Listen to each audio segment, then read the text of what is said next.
ह्या पहा मित्र हो, आता एक बाबा गावाहून आले होते आणि ते भटकले होते.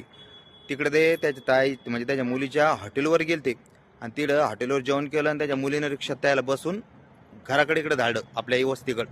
परंतु मित्र होते रिक्षावाल्यानं त्याला गलत ठिकाणी सोडलं आणि ते भटकले. मग कुठं जावं ह्या रस्त्यानं आले आणि त्याला घर सुचत नव्हतं. पण फक्त इथे ना आपला निळा झेंडा पाहून काय फक्त निळा झेंडा पाहून ते बाबा इथं थांबले आणि त्यांचे घरचे त्याला शोधत शोधत बराबर आपल्या टपरीपाशी आले आणि मग त्याला विचारलं तुम्ही कसं काय काय तर त्याने पुरी कथा सांगितली. पण फक्त या टपरीला म्हणे निळा झेंडा दिसला म्हणे आणि मी म्हणलं यार आपलाच माणसाची टपरी आहे, आपले घरचे शोधत शोधत मला बिलकुल भेटते. आणि खरं मित्र त्याला आपल्या टपरीपाशीच त्याचे घरचे भेटले बरं का, इमानदारीने. लय आनंद वाटला त्याने जेव्हा झेंड्याचं नाव घेतलं तर लय अभिमान वाटतं मित्र आपल्याला खरं इमानदारीनं. बाबाचं नाव म्हणलं कधी ना तर नीली निशार मेरे बाप की पहचान एक नंबर.